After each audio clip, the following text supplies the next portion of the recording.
지금 저희가 새누리당 유기준 의원을 전화로 연결해서 현재 당내 상황 좀 짚어보도록 하겠습니다. 의원님 나와 계십니까? 네, 안녕하십니까? 네, 오래 기다리셨는데요. 네.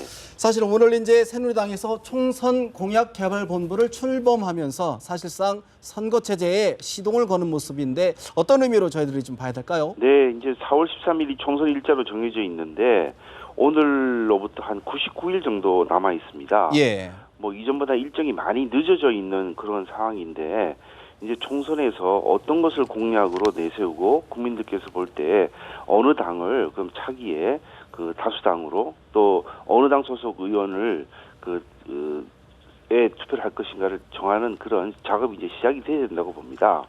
그러기 위해서는 예. 뭐 오늘 우리 새누리당이 정책위 의장이 본부장을 맡고 저 현역 위원에다가 당 수석 전문위원까지 들어가는 한 66명이 참가하는 뭐 비전도 제시하고 또 17개 분야에서 그 선거 공약을 개발하는 그런 총선 공약 개발 본부를 오늘 발족을 했습니다. 네.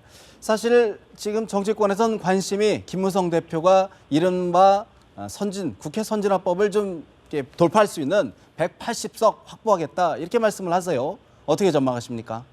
예, 이것은 180석은 국회의원이 현재 300명이 정원이니까 한 5분의 3에 도달하는 그런 것인데요. 네. 이게 목표를 해야 된다 이렇게 아마 말씀하신 것으로 제가 알고 있습니다. 좀 전에 말씀하신 대로 이제 국회 선진화법이 때문에 지금 여야가 합의하지 않으면은 어떤 법안을 통과시킬 수 없는 그런 대드록 상태가 계속 발생하는 그런 국회 교착 상태가 있는 그런 일이 계속 벌어지고 있습니다. 예. 그래서 이 국회 선진화법을 뚫고 정부 여당이 어떤 책임 의식을 가지고 국정을 운영하기 위해서는 그런 의석이 필요하다는 것을 이야기한 것이다 이렇게 생각하고 있습니다. 그렇군요. 사실 지금 총선 공약 개발 본부를 출범했지만 사실 당내에서는 총선 룰에 대한 아직 일치된 합의가 되고 있지 않지 않습니까? 네, 그렇습니다. 그런 측면에서 보면은 좀 우려가 되는 점이 있는데 어떻게 보겠습니까?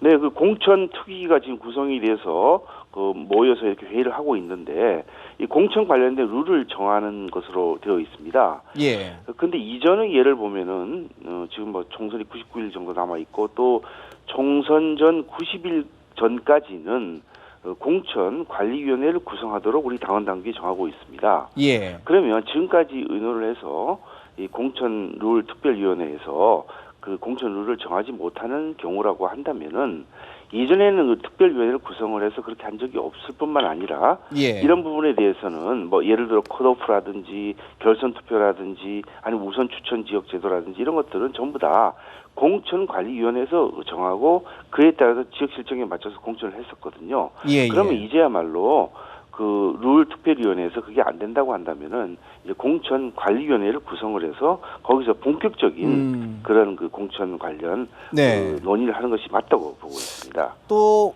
우려되는 것이 그렇다 보면 또 공천관리위원회를 구성하는 과정에서 또 논란이나 혼란이 있지 않을까요? 어떻게 보십니까? 지금 뭐 흔히들 말해서 어느 개 해가지고 이렇게 의견을 맞춰서 맞추기가 어려운 그런 사정에 빠져서 마치 선거 획정위원회 같이 비슷하게 지금 안 되고 있는 사정이 이긴 한데요. 예. 근데 그런 점을 이제 우리가 앞으로 이제 교훈으로 삼아서 이번에 공천 관리위원회를 구성할 때는 그런 어디서 어떤 사람이 어떤 색채를 가지고 공천관리위원으로 임명되는 것이 아니고 이 공천이란 것은 앞으로 우리나라의 중요한 기능을 담당할 국회의원을 뽑는 그런 것에 대한 공적 작용을 하는 그런 절차인데 예. 그렇다면 이것을 어떻게 구성을 해야만 국민 눈높이에 맞춰서 또 국민들께서 선택할 수 있는 후보를 선출할 수 있는 그런 기구인지를 생각해 본다면 거기에 어떤 객관적 시각을 가지고 볼 수는 없다고 봅니다.